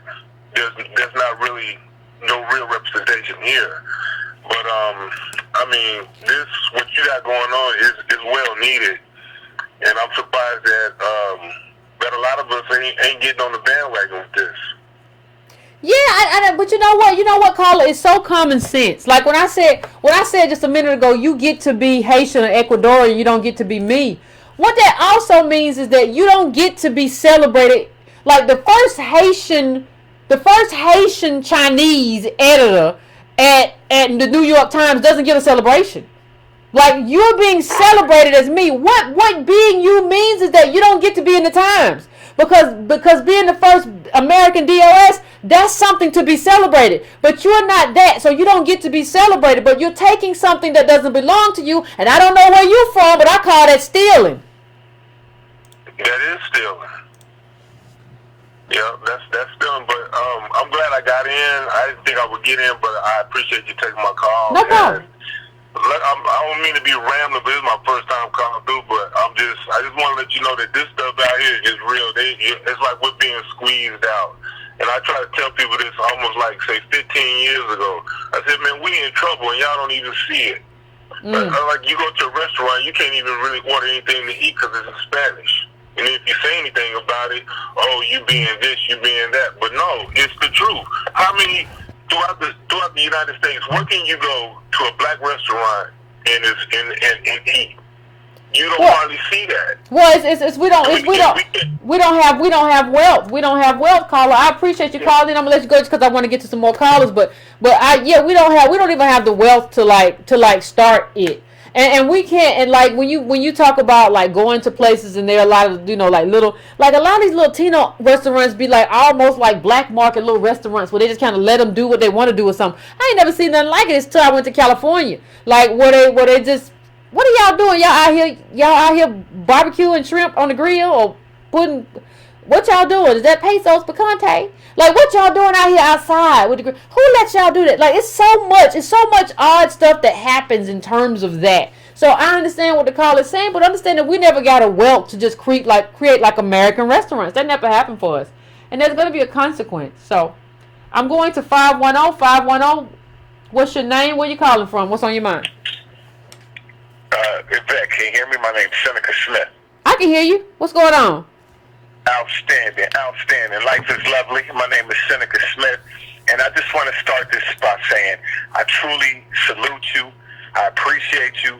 You represent the hip-hop generation very well, especially intellectuals. You're a strong woman of purpose, and as a man of purpose, we definitely salute you, and we thank you for all the work that you do. Appreciate it. Definitely want to say sapase to you. You know what I'm saying? You know what sapase means? No. Sapase is Creole for what's going on. Okay. And I say that because, I'm sorry? No, I said okay. All right, no doubt. So I say that to say your disposition regarding the young lady is spot on. You know what I'm saying? Knowledge is indeed the most potent power, and that's what's going to allow us to continue to gravitate with the gravitas, especially in what you're talking about. There's a great book that has been penned by a quote-unquote white author by the name of Robin DiAngelo, and the book is called White Fragility. I highly advise you to check this book out. Okay. Because it will give you a very in-depth overstanding, not just understanding, but overstanding on why individuals such as Miss Christine Guillaumes, if I'm saying her name correctly, the Kamala Harrises, the Barack Obamas, why they are propelled to the levels in which they are propelled to, why they are held up, if you will, as the face of quote-unquote Black America.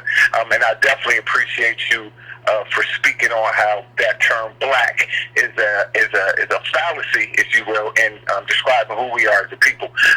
However, White Fragility, very powerful. Definitely check that out. Also, I appreciate Antonio Moore, the good brother, coming in, speaking on the things that he spoke on this evening, especially what's going on with the prison industrial complex. for yourself and everybody of the Breaking Brown family, please check out the bailproject.org. Bailproject.org. Bail Project is going on right now, and what it is a project that has that started out of the Bronx Freedom Fund, and the mission is to reduce the the prison population in America from about 50% by the year 2030. Okay. They have a $38 million fund, and with that being said, I will say, as you do your research as you do, definitely research the individuals that are contributing to this fund, because as I stated to some of the individuals that are leading this Bail Project, and I support it. I said there may be some conflicts of interest, if you will, with individuals that contribute or invest this $38 million that may also be invested in groups like ALEC, things of that nature. How many of us are via our 401ks are invested in the prison industrial complex? It's very important to research and study how much we, even listening to you, who may have 401ks, things of that nature, check out where our investments are going. But this Bell Project, 38 mil, all right? The mission, reduce the prison population in America, jail population in America by 50% 2030. What they're doing is they have as of now, 9 different cities or sites where they have set up offices, and they have what's called bail disruptors that go into the jails, and they pay the bail up to $5,000 of individuals that may be charged with crimes. I'm sorry. No. I'm gonna let you go, Carla. But I appreciate you putting that out there. But here's the problem. Like I think one thing we have to get to at a certain point, and I appreciate what you're saying. And y'all go check out what he said, and everybody can report back and let me know, what's good with it. It's just like at a certain point, like we have to like, and I'm not saying that there's nothing wrong with this project, but like we're basically getting extorted. Like, do you understand that? Like, it's basically ransom. Like at this point, but and I go back to that. I go back to nothing changes until you change the underlying structure. So what we keep trying to do as American DOS, we keep trying to chase, like the manifestations, right? So it's almost as if like you have a disease. And this disease is causing a lot of things. This disease is causing a pain in your hand. So you take Advil. And then the disease causes like a laceration in this other hand. And so you put ointment on it. And then the disease causes a runny nose. So you take something. But you haven't treated the disease. So the problem is in this country, in terms of being American DOS and coming from slaves and never having that debt repaid, what we're dealing with is a disease, and we keep running around trying to treat like all these different manifestations. And that is an enormous problem in terms of who we are and what needs to happen. The powers that be would love for us to keep chasing our tails, and I'm not upset that anybody wants to do. I think that's fine, but I don't think people understand it. Like, you got to treat the disease. You can't. They'll have us chasing symptoms forever. So I'm going to the last caller. I'm going to 617. 617. What's your name? Where you calling from? What's on your mind? Hey, Yvette, it's Reggie from Boston. What's going on, Reggie? Hey, I appreciate you getting me in. This is my backyard. Harvard, that's Cambridge. Yeah. That's practically Boston. It's right in my backyard. I just wanted to start off just with a quick story from 1669 in Massachusetts about a woman named Hagar, an enslaved African who was brought here, raped by her owner, became pregnant, and then they turned around and indicted her for the crime of fornication. You'll find that story in the book New England Bound, where it talks about slavery and colonization up here in this region where I'm from. I bring that up to say that I don't see that history reflected in this woman. So how do you have that kind of history and then bring someone from the outside and say, this is black? And do we even think about the irony? Like, she has a Chinese father. Mother, yes. Is anybody going to ask? Is anybody going to ask? Is he part of the group trying to kill affirmative action? Well, I think the Chinese mother, and she has a Haitian father. The Chinese mother, excuse me. Mm-hmm. Yeah, is anybody going to ask? Is she part of that group that's trying to kill affirmative action? It's like I got some questions for your mama. It's like you don't get to come to me with that kind of lineage, step over our history, and then run this intersectional con game. Is it like this con of race that Harvard's been running, like with so-called diversity? It's the same con that they played, here in Boston politics. We're all talking about people of color and marginalized groups and underserved, like all of these raceless buzzwords trying to sound progressive. I'm not surprised that it's being reflected here. And again, it's like part of that reason is because, like I said, there's such a significant black immigrant population here, so it's easy to come here and erase us. That's why, a couple of shows back, why I had such a problem with Ayanna, parts of Ayanna Presley's platform, because under her platform, what we're seeing is a success. This is a woman of color. This is a woman. This is a minority. It checked all of those boxes, and black women are erased. Like, nobody wants to interrogate how. If you look at the color of wealth in Boston, nobody wants to interrogate how do black immigrants, the Caribbean specifically, and some other groups have close to 10,000 in wealth, way less than the white folks who have 250,000, but the DOS got 8. Well, you know how that happens. You know how that happens too, Reggie. Like, if you look into the mom's background, I ain't put it up here because I don't put everything, but you look into like her Chinese mom's background. It's an elite background. Right, like in terms of where she lives and the income of that area and everything. Like so when you talk about the $8, like you have like what you're working with is like elite parents, and we come from slaves, and people don't see that because it's all washed away with melanin. Like melanin washes away slavery. I totally agree, and even with some of the working class, the professional classes, like how. Nobody wants to really ask that question. How do even some black immigrants come up with 10,000 in wealth? You've barely been here 50 years. Our ancestors have been here for 500. So like nobody wants to talk about that. And again, it's like this whole black girl magic, this whole intersectionality run amok. It's like, I'm just gonna say it like this. Y'all can take it how you want it. I'm really challenging all the women out there who are not DOS, like specifically the ones throughout the diaspora that found themselves here. Unless and until you center and defer to my DOS sisters and all things regarding black politics, I'm going to need you to close your mouth, have all of the seats, and kick all of the rocks with sandals on, like you said, Yvette. like specifically the ones left with the cost, not the ones that you go to brunch with, not the outliers. Because I'm just going to be honest, the conversations that I'm seeing, like this foolishness that some of these people have been on, it's disastrous for black politics, and it contributes to the divisiveness between DOS men and women. Yeah, I agree.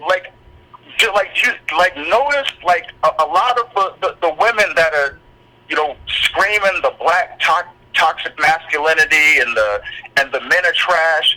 A plurality of that who are controlling the conversations. It's like the Ashley Acunas, like the Grapevines, the Issa Raes, the Amanda Seals, the Roxanne Gays. Like none of them have bones buried here, and you're trying to talk to me. It's me and my woman here with this $8. This got nothing to do with you. Me and this woman here and $8. Yeah, it's like ain't no real sisterhood going on here if we're honest. Like, when's the last time that you saw a sister from the diaspora write an article trying to interrogate the wealth gap between women in the diaspora? It's like, how is it that, the African women have a plurality of the nursing jobs You know, the Nigerians have this wealth here, and my sisters are left with the cost. Yeah. And to my dear West sisters, I would just encourage, you know, just get that lineage therapy. Like, deal with that sense of lostness, and also some of the trauma that you've likely had because you come from broken communities, from individual black men, because you have to heal from that, and you have to put it in context. If you don't, you'll continue to be manipulated by Latino women, by black immigrant women whose idea of solidarity is standing next to you saying niggas ain't shit. That's not solidarity. Solidarity is asking the question, why does my family get to carve out a space in America while my DOS sister is left with all of the costs? If you're a non-DOS woman and you're not having that conversation, you can't talk to me. It's the A and B conversation, see your way out of it. Have a good night, Yvette. Appreciate it. Yeah, you're not. If you can't have that conversation and be honest in that conversation, then I don't think you're a real ally. And you know, I don't like he said, if you just gonna come and whisper like, well, it's just a black, then you're not an ally. I think Reggie got it right. And I just want to say something. Everybody's gonna say like, well, you know, her dad is Haitian. You know, but it's like he's Haitian. He married like a Chinese woman. Like, how did they meet? What was their story? Like, that's odd in terms of like that tribalism, even in that country. These are all very odd stories. And you know, it is what it is. But I want to thank Reggie for calling in, as always. Always a great call from Reggie. It is what it is. But you know, it's like Alexander say too. We either gonna rise together or fall together. But it's a lot of people falling right now. And that's going to be a problem. So I appreciate everybody for calling in. I appreciate everybody for calling in tonight. Not going to be able to take any more calls. You know, but you know, it's funny when we talk about this. When I talk about the Haitian marrying the Chinese person, nobody sees that as a problem. But like you'll say, like Byron swirling, right? You know, Byron's got a white wife, but like, what is going on here? And what is the threat posed here? Are we just not going to talk about it? And that's another thing that there's a lot that we just don't talk about. It's a lot that and a lot of double standards. So it's okay that he did whatever he did as a Haitian. He married, that's still black girl magic when they have a kid. But like, we could never even really have a conversation about Byron Allen and really get that started. Like, we should have got it started in terms of like the lawsuit, not him as a person, the lawsuit and what that meant. We couldn't even do that because everybody's like, he got a white wife. Like, what is this hypocrisy? And who, like Reggie said, who is driving this narrative to just dump all the failure on black men? And let's not talk about oppression or white supremacy or how, you know, how, you know, the elite black immigrants have been able to paint themselves as American DOS and replace us. We're not going to talk about any of that. We're not going to talk about the Mexican workers and how how they get replaced on the left. We're just going to say like it's all black men's fault and walk away and like act like this. You have to ask who's pushing that, who's at the forefront of pushing that narrative. And Issa Rae, I'm looking right at you too. So my family, we are at the end of tonight. I appreciate you. Until next time, family, until next show, be well, take care of yourself. Please hit that like button if you can before you go. Please share this on your pages and all that good stuff. And subscribe if you have not subscribed. And we will talk again very soon, family. Get some sleep. It's getting late.